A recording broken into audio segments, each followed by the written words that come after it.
Oke, assalamualaikum warahmatullahi wabarakatuh. Terima kasih teman-teman kalian udah klik video ini. Di konten gua ini gua akan menceritakan cerita dari seseorang, guys.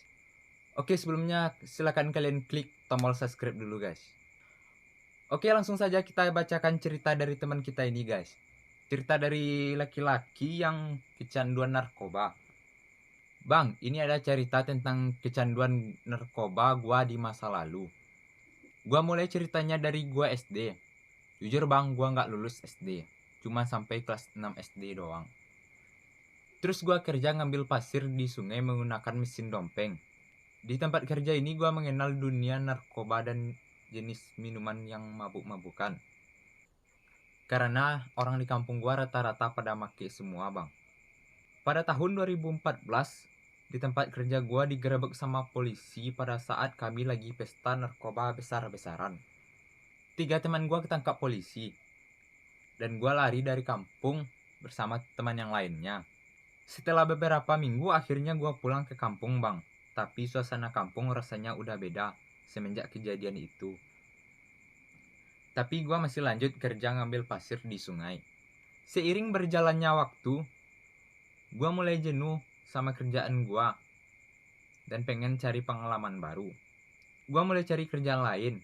Dan pada tahun 2016 gue dapat kerjaan baru, yaitu jadi kernet operator eskavator. 1 tahun gue jadi kernet operator. Pada tahun 2017 diangkatlah gue jadi operator eskavator. Selama gue jadi kernet, gue masih sering make narkoba dan mabuk-mabukan bang. Pada saat gue udah jadi operator eskavator, disinilah puncaknya gue make narkoba. Jujur aja pendapatan gue per bulannya itu rata-rata 20-30 jutaan per bulannya bang. Karena gue kerja di tambang emas yang pada saat itu lagi cair-cairnya. Tapi duit gue habis karena narkoba aja bang. Cuma sedikit yang gue kasih ke orang tua gue. Karena kecanduan narkoba gue gak sempat buat nabung. Hasil gue cuma bisa beli motor beat dan itu pun nyicil. Sampai akhirnya pada tahun 2020 awal gue nganggur. Dan disitu gue jatuh sejatuh-jatuhnya bang. Duit udah gak ada, tambang tutup, HP kena jual. Buat rokok sama ngopi pun gue harus ngutang di warung. Yang pada saat itu hutang gue udah nyampe 12.000 di warung. Yang pada saat itu rasanya uang 12.000 itu udah besar banget buat gue.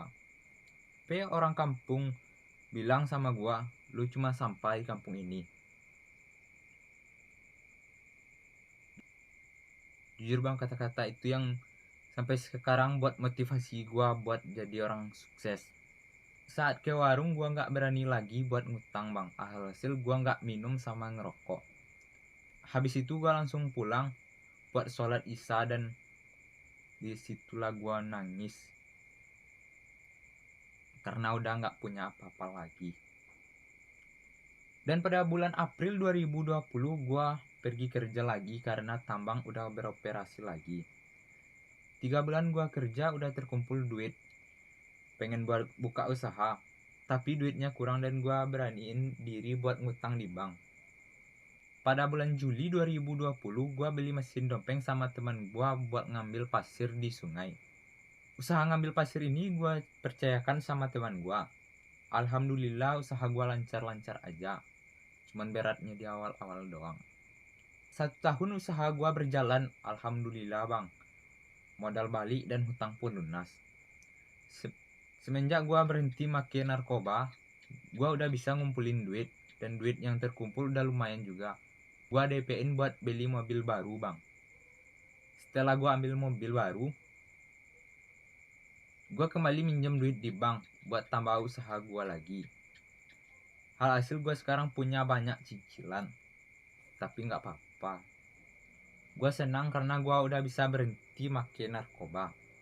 Hal yang paling berkesan dalam hidup gue itu ketika orang bilang, lu hanya sampah di kampung ini. Sekian cerita dari gue bang. Wassalamualaikum warahmatullahi wabarakatuh. Oke, waalaikumsalam warahmatullahi wabarakatuh. Jadi itulah cerita dari teman kita tadi. Pesan gue jangan dekati narkoba. Seperti yang kita dengar tadi dari cerita abang ini. Karena dia makin narkoba, dicap buruk sama orang-orang kampungnya. Ini aja dari gua. Buat lu yang punya cerita seru silahkan DM IG atau TikTok gua di sini. Buat memotivasi teman-teman yang lain dan menjadi pengalaman buat kita semua. Sekian aja dari gua. Wassalamualaikum warahmatullahi wabarakatuh.